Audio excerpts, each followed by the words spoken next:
what we did is the first paragraph last week.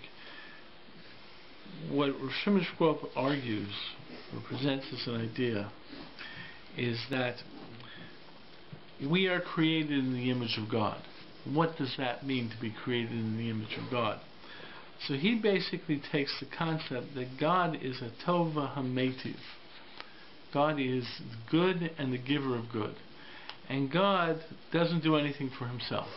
Everything that he does is for the benefit of others. Now, in the last year we went off a little bit of a tangent of that, of the development of ideas, of the intensity of that idea that everything that God does is for others. But that's basically the perspective of our understanding that God's involvement with mankind was to create mankind for mankind's benefit, or because God wanted to give. Okay, so he takes that and he says that if the idea of God wanting to give, then if we're created with in the Tzelem Elokim, if we're created in the image of God, then we must also be givers. And he comes down to the statement, which is in the last statement of this first paragraph, that we wish to use our powers, both spiritually and physically, l'tovas harabim, for the benefit of the many. Okay, so basically the idea is that's the aspect of being created in God's image. Now, Oren asked a question last week. What about this? What? Zalman. Sorry. Zalman. Sorry. Asked a question last week. I'm sorry. I'm terrible with names. Okay. Asked a question last week. What about a sociopath? Sociopath is a person who is basically has no superego, has no interest in others. The fact is that what you see over here is the truth that Shimon is not saying this is the only attribute of godliness. He's basically focusing on one of the aspects of godliness, which is that God is the giver of good. God's interest is in others. And therefore, if you say you're creating the Tzelem Elokim, it also means that you have an interest in others. So I threw out the example, what about the severely mentally retarded individual? Right? So if you say that one of the aspects of godliness is intelligence, does that mean that the severely limited, mentally retarded individual is no longer human because human beings are created in Tzelem Elokim? No, it means that there's obviously many factors involved in Tzelem Elokim. You look at the complete package of Tzelem Elokim, this idea of humanity doesn't necessarily mean that every human being has every aspect of this godliness. So the truth is that when something is being focused on, it doesn't mean to say that this is the only focus, and it doesn't mean, even though you'll find this many times in the language of Torah, where people will seem to be saying that this is it. Like a lot of times you'll find in Gemara where Gemara says that if you don't do this Avera, it's kilu doing, just doing all the Averas in the Torah, and so forth and so forth. The fact is, it's a little bit hyperbole, a little bit extensive, but the truth is that it's a consideration among many considerations. So the point is that one of those ideas that we see in terms of godliness is the fact that God is concerned about others. So therefore, that has to be a factor of consideration in our understanding of godliness. But the individual whose absence is concerned for whatever reason, such as a sociopath, does not necessarily mean that that person is totally outside the realm of godliness. Godliness is its own definition. We're sort of looking at the details of it, but it's almost like the creation of godliness is a gestalt beyond the creation of the parts. So if some parts fall off, there is a creation of godliness. But the point is that he's just focusing on one, and that is that there's an aspect of God that is the concern for others.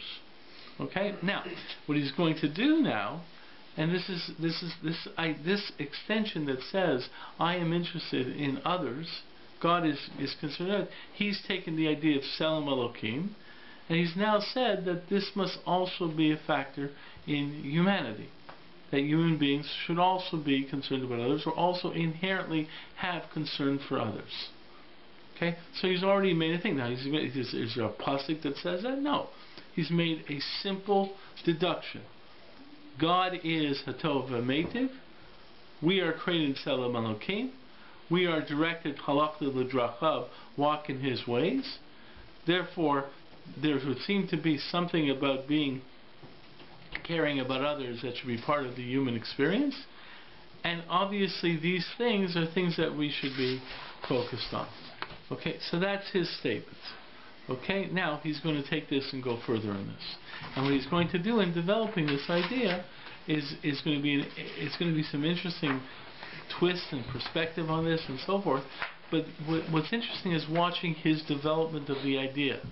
We're going to be looking at the substantive conclusion he's going to reach at, but also follow the fact that he comes to this idea through his own analysis. Okay, so now he's going to take the next step. He says, "Ludati." Now, a person when they develop these ideas, they have no hesitation to say, "Okay, I'm thinking, and I'm going to now develop the idea." Okay? A lot of times you see in learning, a person will say, "Lefi ani izdati," according to the poverty of my mind, and so forth and so forth. The truth is that a lot of Torah is from what I derive from ideas, and therefore I have to be involved, and I have to have a das. Figured out like aspects of Torah through their own thinking. And what one person likes is not what another person necessarily likes. Like, would you say a lot of Gemara is developed upon that? I think the reality of almost all Torah is that Torah is all analysis. I mean, we have a base amount of information. Because there are a lot of like rabbis or like very religious people who say can't go according to your own knowledge, right? Like that's like a dangerous thing to start using. So the fact is with there is a tremendous body of knowledge, right, of Torah. So the point is that what you're talking about is the analysis of this body of knowledge. The question is how much you have in terms of this body of knowledge to do it. Now, I was just mentioning to my Rabbi, there was a TV show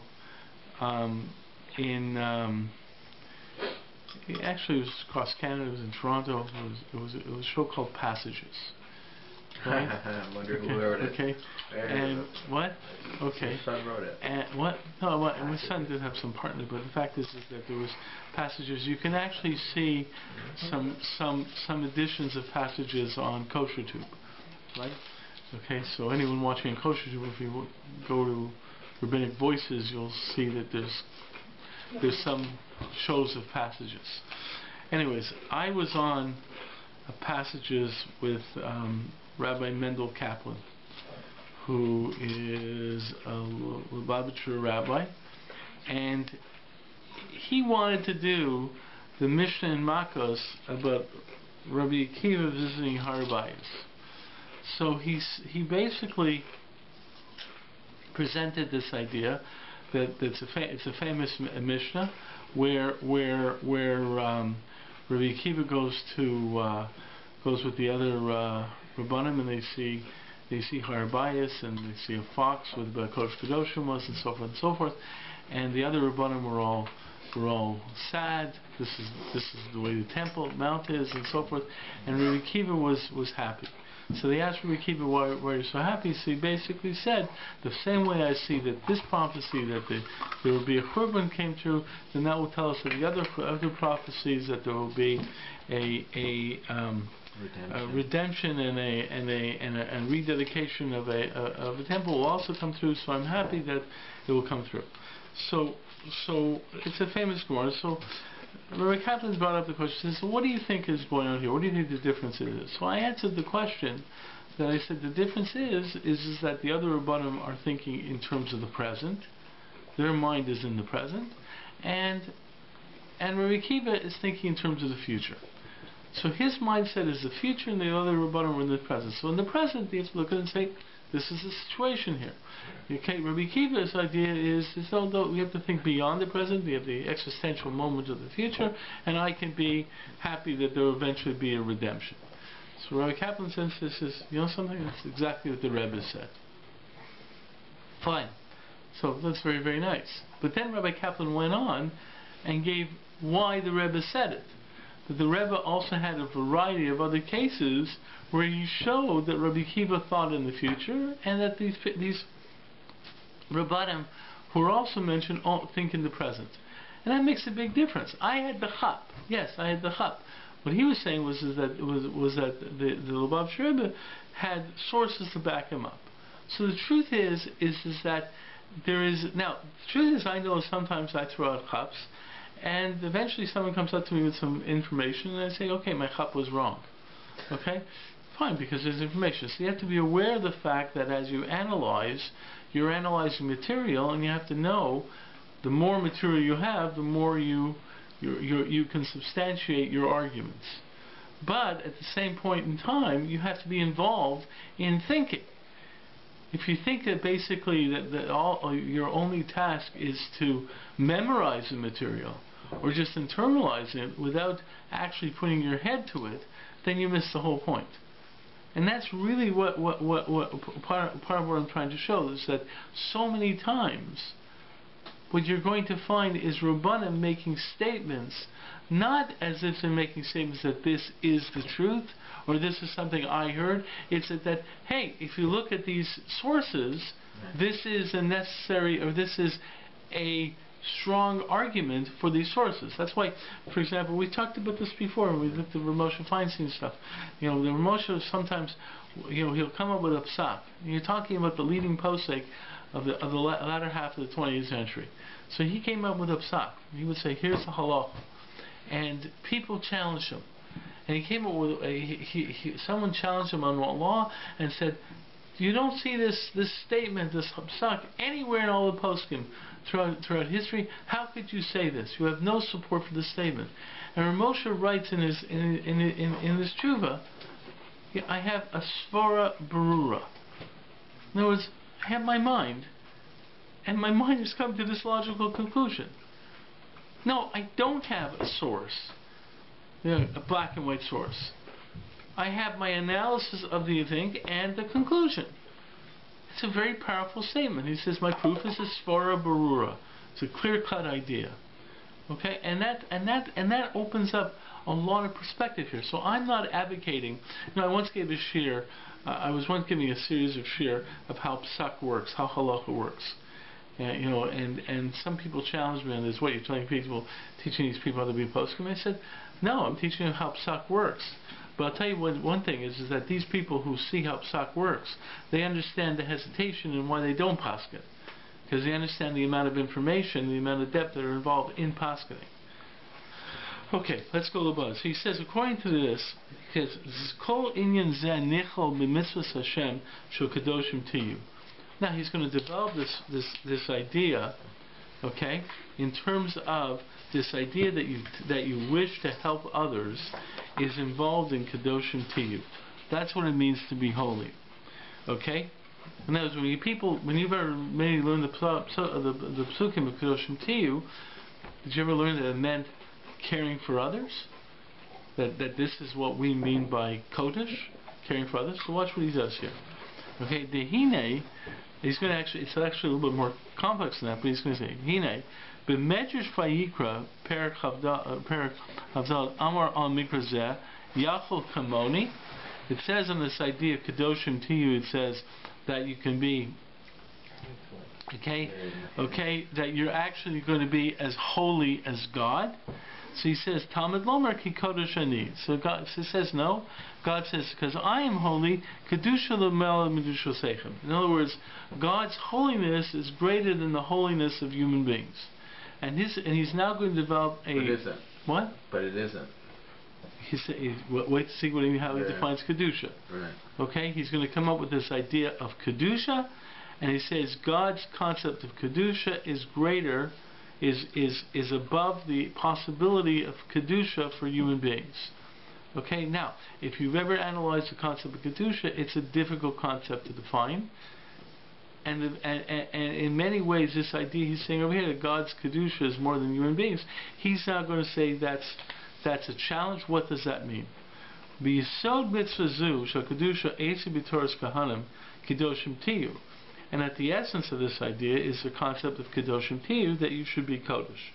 For Ramban Zal, Peirashal Torah, Herich levayer inyan precious ha'amar b'mitzvah zu shu litrachek min ha'hanas v'tanugim yiserim. So the Ramban says, what is kedusha?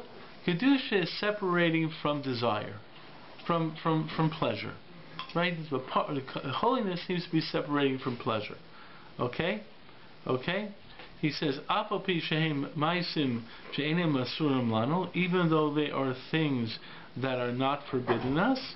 Okay, b'tzir Mabli Omer she'efshar lanam liot davel b'shus Torah. Okay, v'ayin sham b'dvarav kedoshim. So he says, Ramban says that. Yeah, this is a couple of things. The Ramban says that what does it mean to be holy? It means to be separate. It means to separate yourself from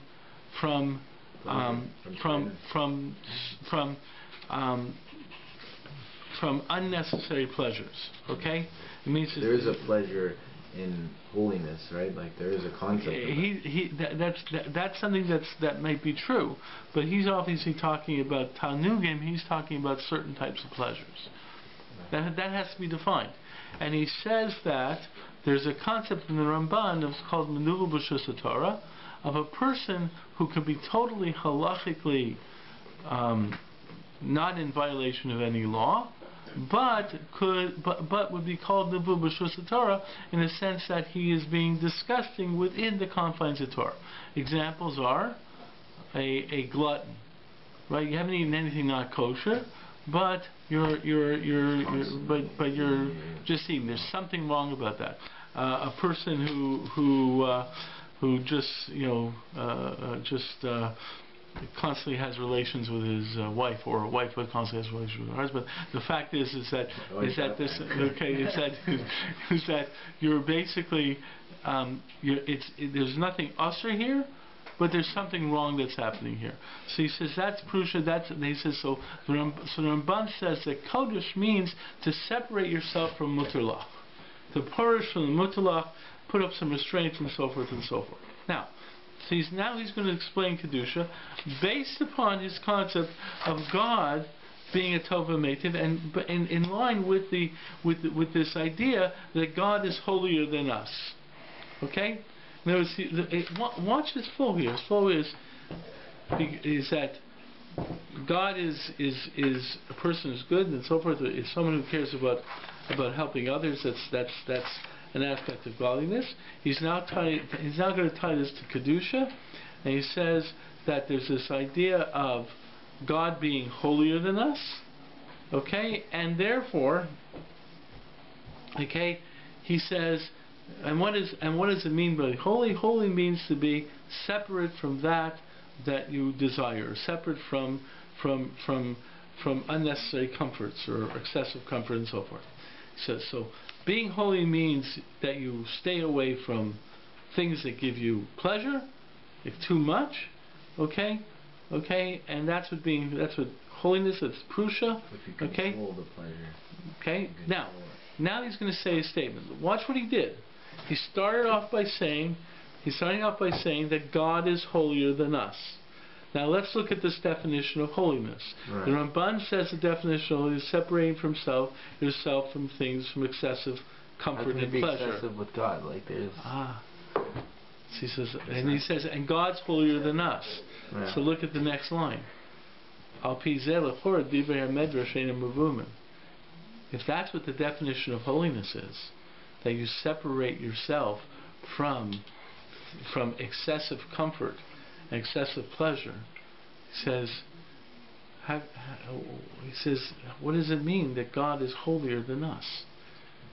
The Medrash says that my holiness is greater than yours. Right. Okay? And the Ramban says holiness is separating yourself from excessive comfort and pleasure. So what is the question is, he says, from?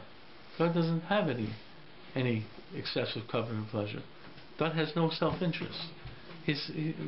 God has no desires. So what do you mean that God is holier than you? Is holier than us? God is totally. It doesn't apply. Where do we? What's the basis for that statement that God has no desires? That's a question that precedes his opening statement here. I mean, the fact of the matter is, he makes that statement when he says basically that God is, or I've made that statement, God is a tova meitiv. That's a basic assumption of Jewish thought, that God created this world not for His own desire. God has no desires, right? Because I mean that's a basic thought, because He's perfect. What about enjoying us? But worse. So the problem that assumes that desires is an imperfection. If God has it, we Right. can't. Yeah. So the fact is you're touching upon a very powerful issue, because that's usually the problem with any creationist theory. I mean, the fact is that if you look in terms of philosophers such as Aristotle, right? Aristotle basically has to define God in a certain way, because he does not perceive God as having any aspect to change, because God is perfect. Okay, and God being perfect means that there's no change, right? Because change involves that you need something in order to create the change.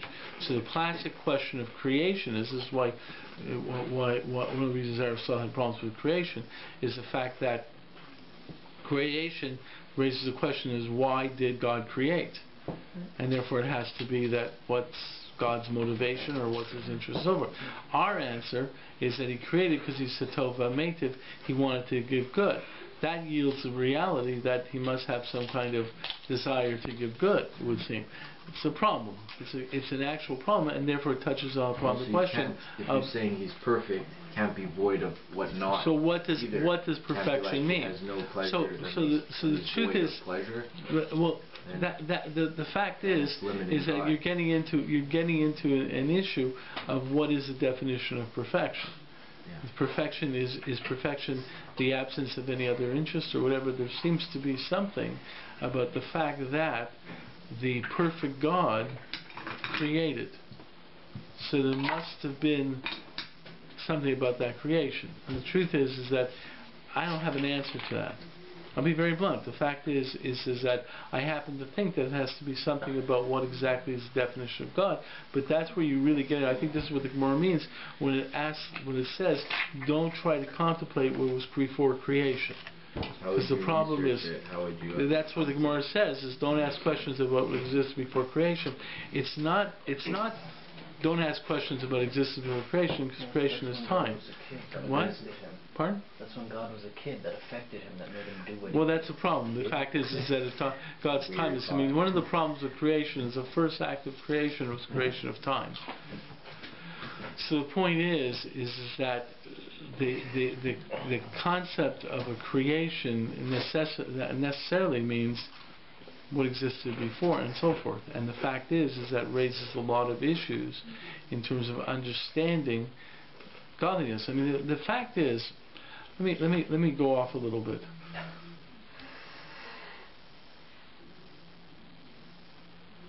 One of my Rosh Hashivas, Rabbi Shaarei, pointed this out to me. I think it might have been, I forget, it was one philosopher who asked the question. The classic argument for the classic proof of God is that the proof of where did the world come from? So the proof of the philosophers is that there needs to be something that created the world, right? Because there's always something created. You see the world, it's orderly, and so forth and so forth. So basically, who created it? Okay, so the answers, Aristotle's answer was God. Okay, or gives order. It's a little different than our understanding of God, but the fact is God is often presented as the answer to the question of who created the world. Okay, God. Now, what's the next question you would ask? Who created God? Who created God? That's right? just a very So convenient tense. so what exactly is your answer of that God created the world? What exactly is your answer? What are you really postulating when you say God created the world? I have no idea how this came about, but hey, big guy in the sky sounds good. What are you really saying? Saying God created everything, Yeah. the rules of our intelligence, the rules of how we frame the questions, therefore What all you, our questions of what came before is really only after in God a created the certain world. way you're touching upon that, but what you're really saying is that we live in a world of a certain reality, which Right. includes the concepts of cause and effect. Okay, whenever we see an effect, there's a cause. Okay, there's a whole variety of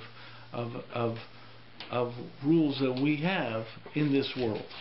Okay, what the philosophers were really saying was, okay, when the argument is, there was a first cause and so forth, is that an entity outside of these rules created these rules. That's what you're really saying when you say God. But at that point in time, you're also making the powerful statement that God is incomprehensible. Why?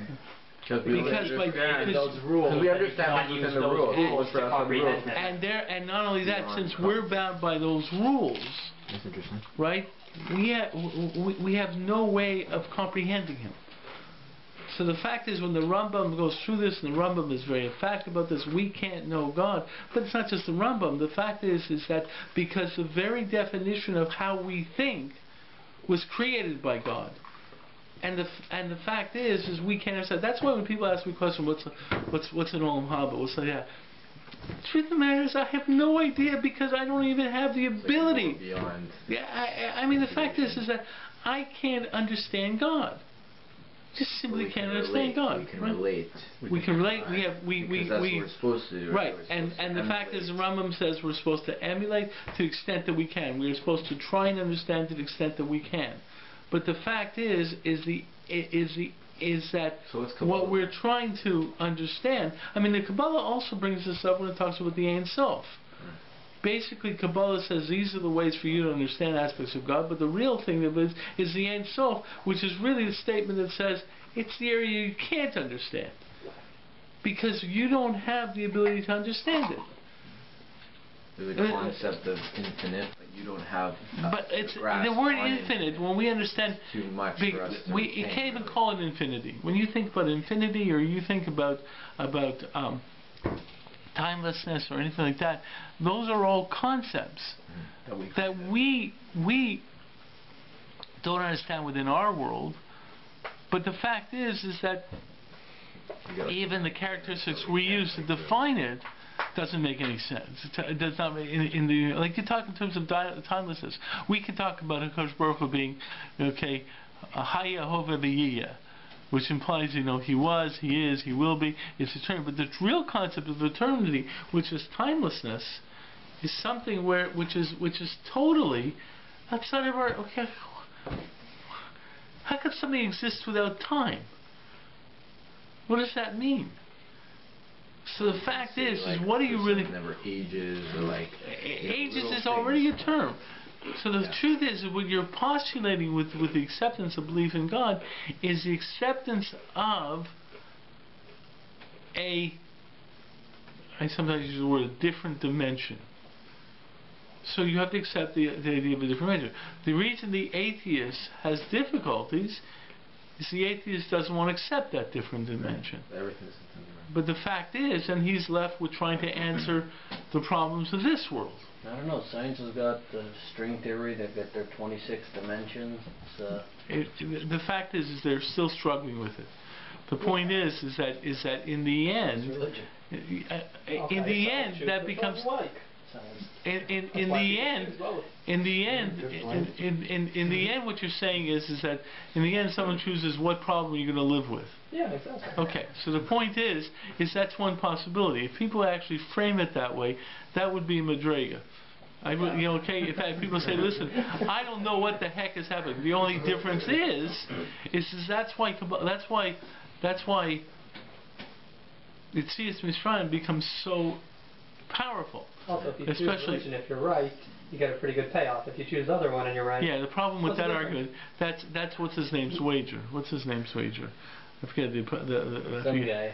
Yeah, some Christian guy. The problem is that once you start postulating God, then you have all these different views of God, and the fact is that if you're basically making a decision based upon a bet, you got a lot of issues. It's not 50-50, you know. But the fact is that but the point is what you're really coming down to is that's why Yitzhak Mitzrayim is such a powerful statement, because Yitzhak Mitzrayim, and I'm not going to get into issues. You know, there's arguments to try to show how all the miracles of Yitzhak Mitzrayim happened through Teva, through nature, and so forth and so forth. The whole point of Yitzhak Mitzrayim was to make the statement that God is beyond this reality.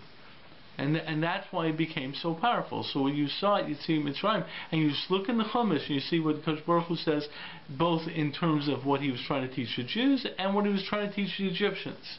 It says what's going to happen here is basically going to substantiate. Now, we're in a different thing. We didn't see Yitzhak Mitzrayim. So the point is but the Dor Dea, who experienced Yitzhak Mitzrayim, they understood that this argument of an entity beyond our comprehension was proven to them, and then they had problems with it. They had other problems with it, right? Dordea having to deal with it is a challenge. But the fact is they had other issues and so forth. But the point is that's really the argument of Torah, that God not just revealed himself, I am God. It basically substantiates the fact that he is from a different dimension. Okay? And that answers the questions of the creation, but creates the issues that it's incomprehensible. So the point is that's very much part of the issue. Okay? The atheist basically says, I'm not willing to accept that answer. And then he's left with all the problems of trying to understand this world, which itself is in certain ways incomprehensible.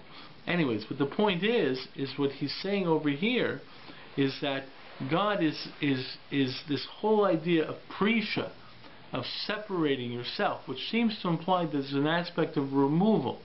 Is I want to, but I'm staying away. In other words, when you look at prisha in the Ramban's concept, that means that you could be a maneuver b'shas Torah, you have a drive to do these things, and you control your drive. You could be a glutton, but you put parameters on your eating. That's prisha. The person has no interest in eating. The fact that the person's not eating doesn't mean that that's prisha. We're human beings. Right. We're going to have everything and right. what you so do and how you work on. Right. So the point is that if God, okay, has no interest in these desires, then why is that called kedusha? And that's what he's saying here. He says, "Alpha P Zelachor Divrei Medrash Dein Mevunim." Eish Shayach B'Inyan Precious Leads Damas LaKadosh Baruch Hu. What is this aspect of precious, which is removing or putting control on your drives? What is that comparable to God? Because we're already told that this is not like God, right? This is what does this have to do with it? Okay. But he himself says, I'm holier than you. Says, because I have more kedusha than you. But if kedusha comes about from your ability to separate, that's on his level. On our level, like you said. But we're using the language both ways here. We're using the language in that similarity here. And he's using that language in the similarity here. Meaning? He's saying that you can't compare my holiness to your holiness, but the term holiness means it's like I can't compare my strength to your strength. Okay, but you still have a concept of strength. Okay, so if you still have an idea of what strength is, and then how it balances out. It's something else by saying that it's that you don't even know the concept here, because you're saying you can't compare my kedusha to your kedusha, but the way you've defined kedusha is dependent upon factors that have absolutely no application to God. Right. Prisha is tied to Kedusha means there has to be a sense of separation, that there's desire and you're putting control on it. God doesn't have that desire. Therefore, it's not even, you can't even talk in terms of that control. Yeah, you could say, the glutton does not, puts controls on his eating. God puts controls on his eating. Yeah, because God doesn't eat. So it's a completely different perspective. Okay? Okay? So, okay. And he says, and specifically, Yosher Kasher Lahavim, Masha Mesik Dushi L'malam Kedusha Seichem. And what do you mean, my holiness is above your holiness? Shemuch Zeh Aleinu Lahavim. And we have to understand that Emes Yesh Demian B'Kedusha Shashem Dorish Meitana L'Kedusha Yisbarach, because there's an implication of some type of similarity. My holiness is greater than your holiness, but they seem to be in the same category. Okay? Okay, my holiness is more complete, or whatever. And the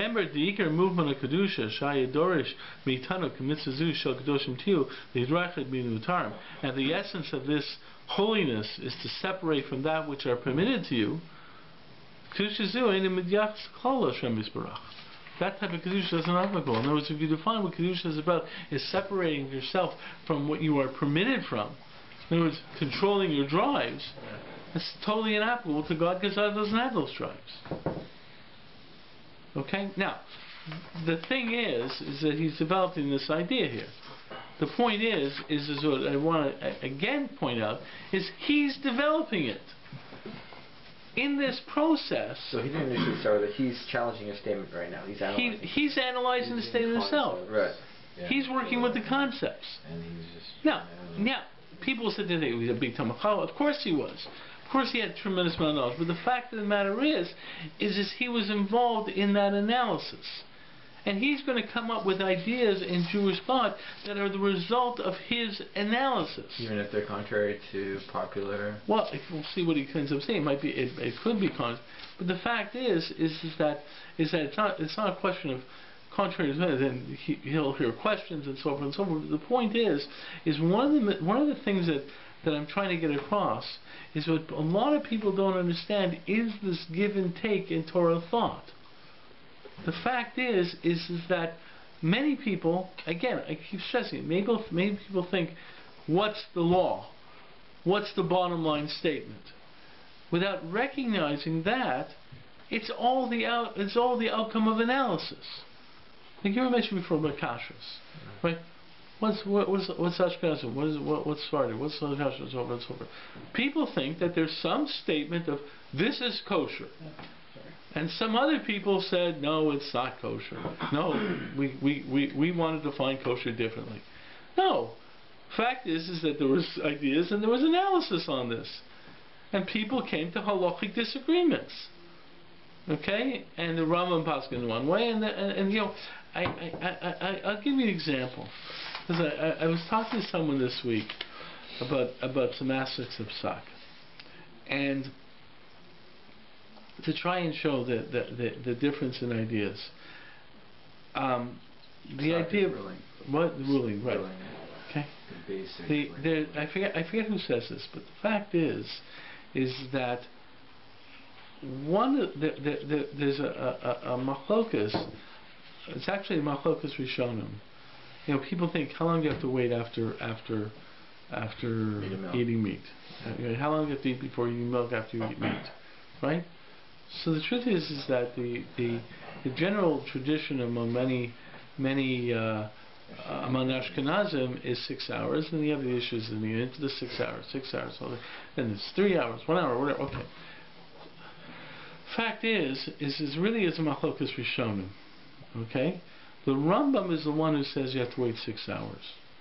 Basically, you have to wait for the meat to go through your system, and that's defined as that came to a definition of 6 hours.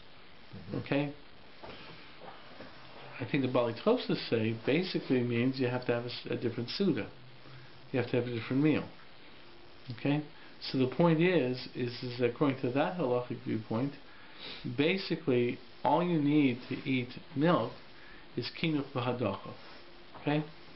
That's a major sheet in Rishonim. All you need is kinuch v'hadacha, which is that you rinse your mouth out and you eat something That's a little bit hard to sort of clean out your even teeth. if the taste is still like Well, that's basically Kina Chadaka gets rid of the taste, but you're not worried about what's in your gut. Okay? Okay. So the point is that basically Ashkenazim though accept it as a minhag, not the halacha, accept it as a minhag to still follow the 6 hours of the Rambam. Okay? So that does yield some halachic leniency for Sephardim. You have to be a little bit. Sephardim follow the Rambam as psak, a little more stringent. Ashkenazim don't. The Rambam was more accepted as a chumrah, very little more lenient. So there was a case like this. I forget. It's right there in the Nosei Kelim in the Shulchan Aruch, where the issue is if you have people who wait 1 hour, like the Dutch wait 1 hour. Should you instruct them to be machmir and be like other Ashkenazim and wait 6 hours? Okay? Because the general minhag even in Europe was wait 6 hours. The Dutch only waited 1 hour. So should you tell them, hey, should you instruct them, should be like everyone else and be more machmir? So one of those that came and says, what are you talking about? Really, la halacha, all they need is kiddush v'hadacha.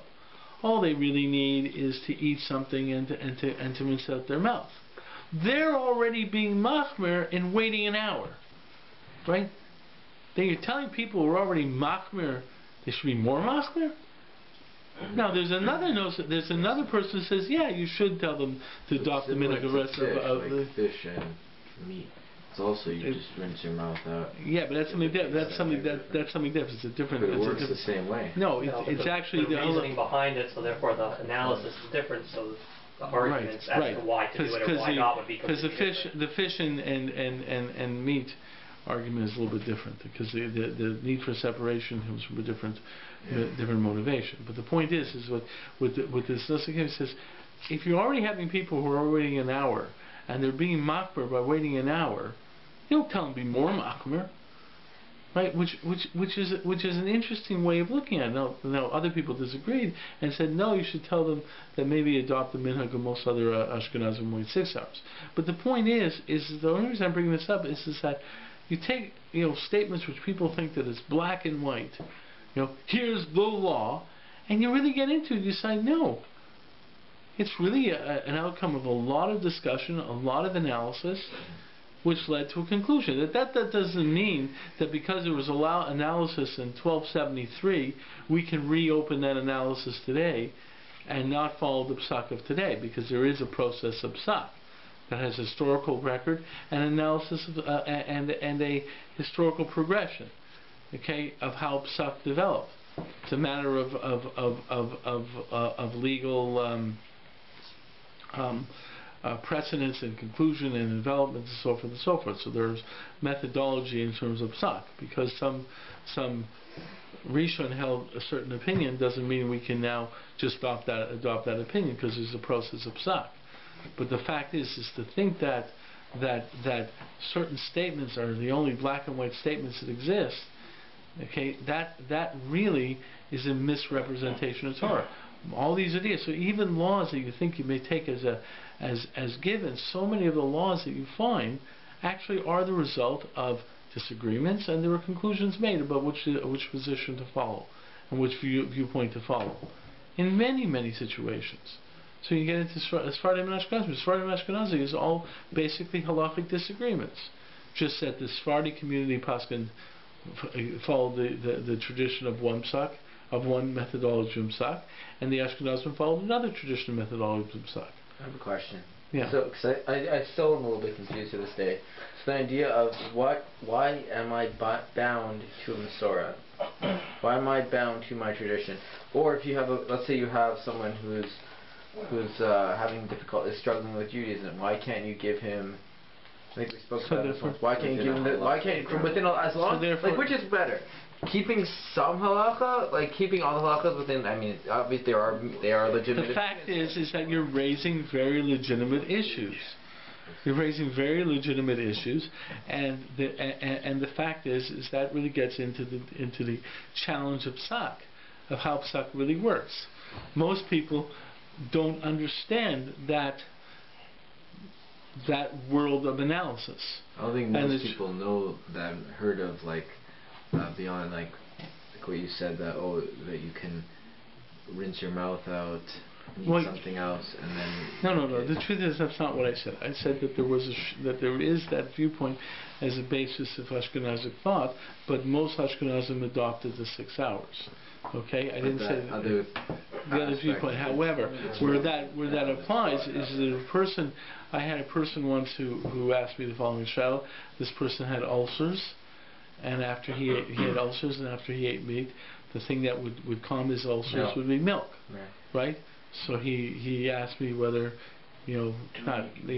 what?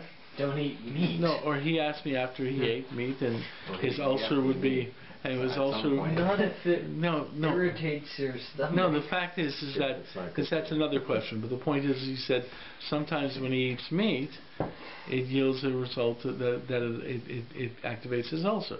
So can he drink milk because that calms his ulcer? And I said, yeah, you can, because really the halacha, you're an Ashkenazi, you have to wait 6 hours.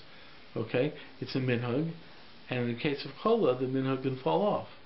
So the point is a person who... But then you can raise your question, maybe he shouldn't eat meat. Himself, then should we really so that's another halakhic question. The truth is, should he be totally swearing off meat that way? No, it doesn't happen all the time. It happens that sometimes he eats meat and it's constant. Therefore, the truth is, it's actually very legitimate questions. What if he said the same thing and then instead of milk it was ham? You can't, because that's the difference between what the halakhic nature of the thing is. Yeah, certain things you can't. Right? You have to know this thing. There's a loophole. If there isn't, you can't make it up. It's not. Unless you analyze it well enough. I'm not using the term loophole. It's not. What I'm saying is that it's a process, and it's a conceptual process. Okay, and the fact is that there are different natures of what halacha is. We have a concept of safek d'oraisa l'chomra and safek d'rabbanan l'kula. Right? If a law is biblical, and there's a question, I usually go to be more stringent. If a law is rabbinic, okay, become more lenient. That tells you that the nature of the law makes a difference. And the fact is a lot of times when you're dealing with things, you ask questions: is it drabbanan or d'oraisa? Oh, you don't think drabbanans are important? No. The fact of the matter is within the legal system itself makes a distinction, whether it's rabbinic law or whether it's a biblical law. And for you to be machmer in a drabbanan overlooks the mechanics of a drabbanan. So why are there some rabbanim out there who be like, before Rosh Hashanah, you should be machmir? That's something else, because there is chumras that you do. But everything. The fact of the matter is that everything that has a source, there's usually reasons behind it. Right. Some people like to present their arguments as, here's the... the fact is that every chumrah, everything you work with, a lot of times there are arguments. Usually sometimes people feel that you have to present it almost as, I don't even know, as some kind of God-given statement rather than now show the analysis. But if you really abide by the system, you abide by the system. Right. And the system includes analysis. For example, Alex, when you're saying why some rabbis talk like that, because they have an agenda. Their purpose, I don't mean it in a negative sense. I don't mean agenda negatively. No, I mean they're attempting to get people to do a certain thing for probably valid reasons. Therefore, they frame it in that manner. Hey, they're not. If you went to them personally and said, "Do I need to do this?" or is it against it, or if I don't, they might or might. I don't know which who you are. Also might say. A lot of times people don't really want to show the spectrum of opinions and the ideas of opinions, and the fact is that what I'm just trying to show here, what I'm just trying to show here, and this is just from a certain perspective, I guess what I'm trying to show is the fact that you see that the result of the ideas come from analysis. That doesn't mean that anything goes. It means that there's thoughtful analysis. Anything goes within the analysis. But the analysis, usually the people making decisions have to be people who have the information to make that decision. You could make analysis and come to the wrong conclusion. Right. And you could be wrong. Well, that's why you then you're wrong, even though you analyze it. Right, that's why you need a spectrum. That's why you need to go to someone of knowledge, someone of holding, because he knows the spectrum. And he can he knows that you have to have more information.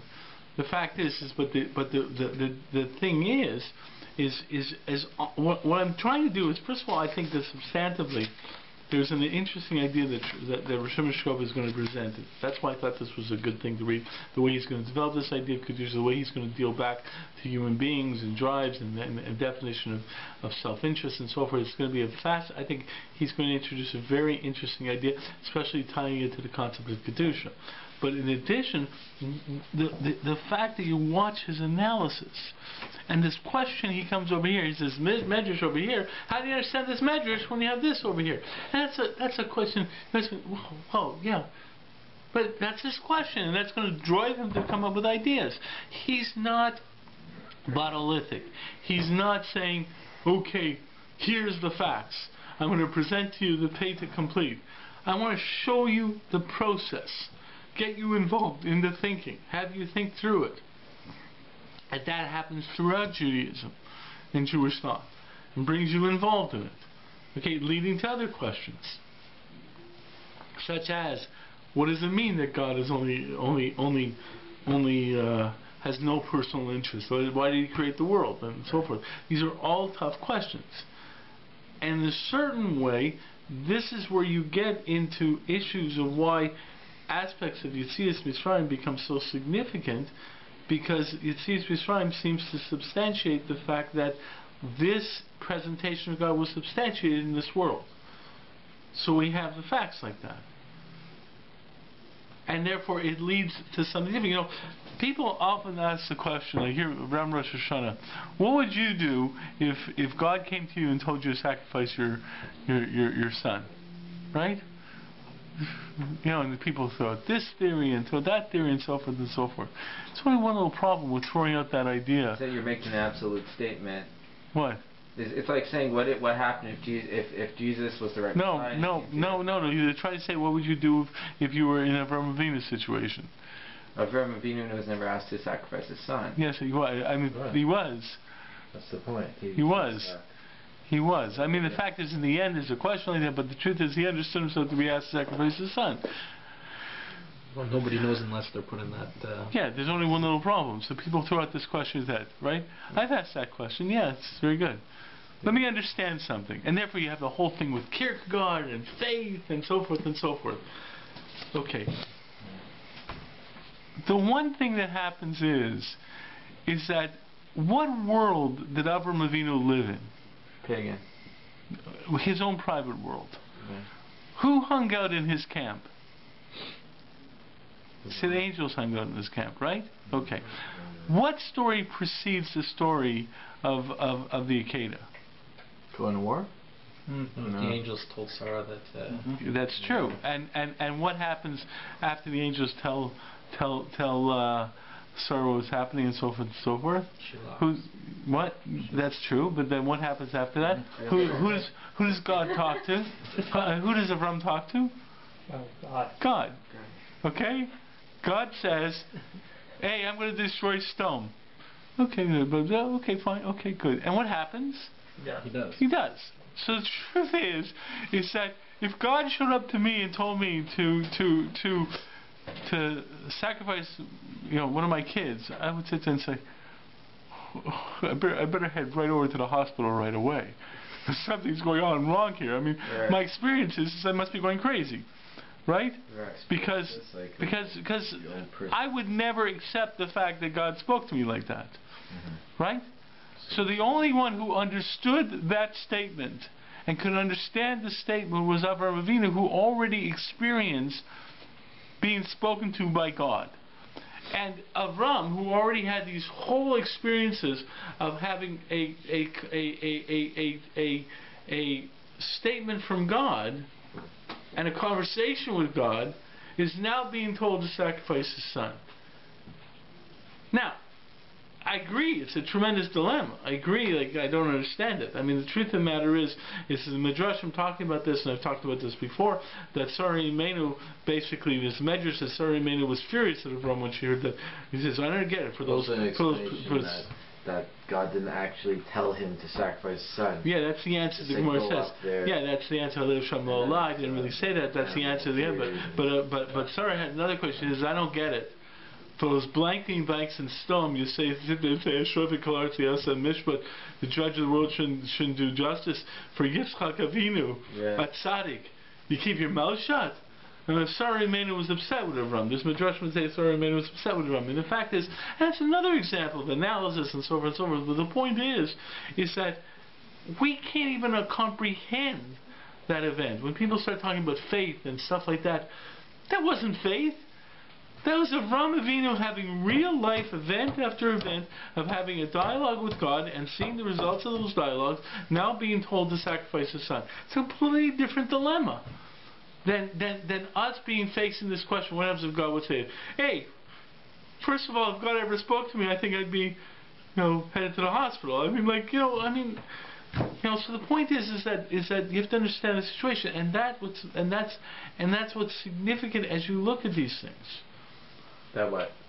That you have to understand the context, and the context of Chumash is that that many of the assumptions that we have based upon what we call faith or intuition or ideas were much more substantiated by the events of history.